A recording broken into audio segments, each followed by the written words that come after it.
Ricardo's Home Center and Hardware is your first and best choice in hardware supplies. Visit Ricardo's for paint supplies, screws and nails, windows and doors, building supplies, plumbing supplies, tools, cabinetry, lavatory and accessories, tile, cement and grout, water heaters, lumber and plywood, and much more. At Ricardo's, our services are second to none in the Federation.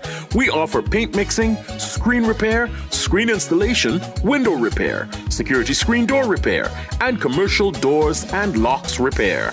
We also offer delivery service. So come by at Ricardo's in Needsmith Estate, St. Kitts.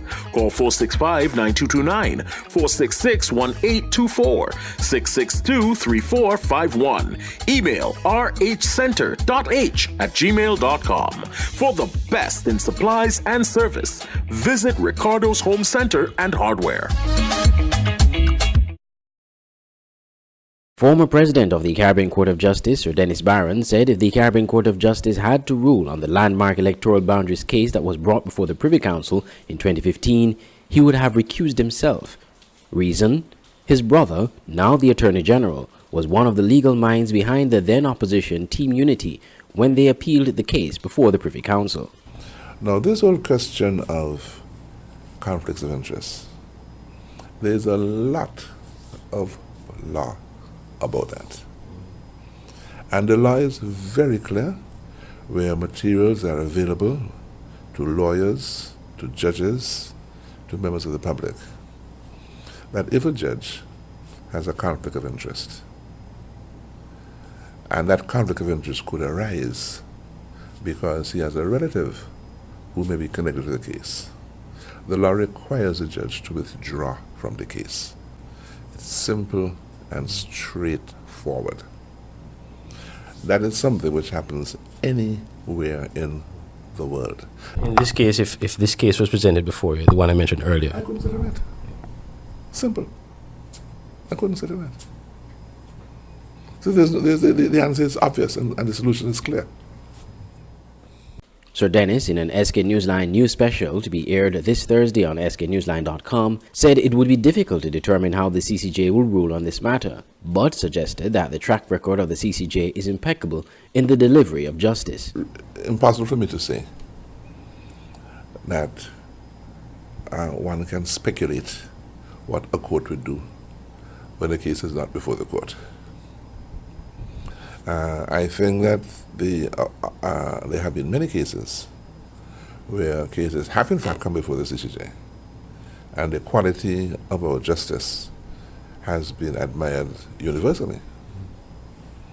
So we would point to the work that we have in fact done as evidence of the quality of our work.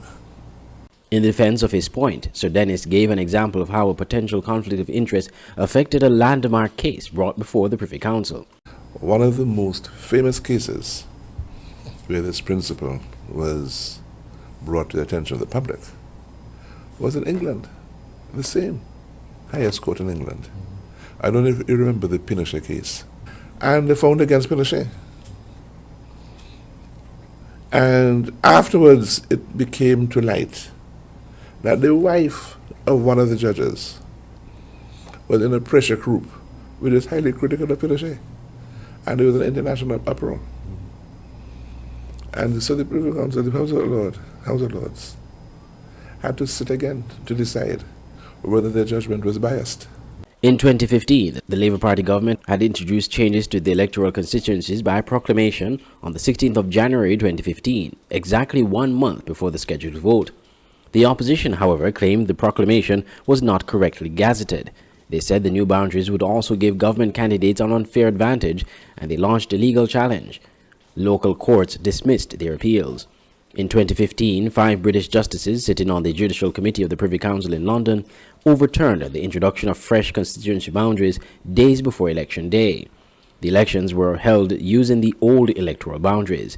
The Privy Council is the final court of appeal for St. Kitts and Nevis, but there has been a debate regionally for countries to move away from the Privy Council and make the CCJ their final appellate court. Recently, Prime Minister Dr. Timothy Harris said that making the CCJ its final appellate court is not a priority right now for St. Kitts and Nevis. Andre Huey, SKN Newsline.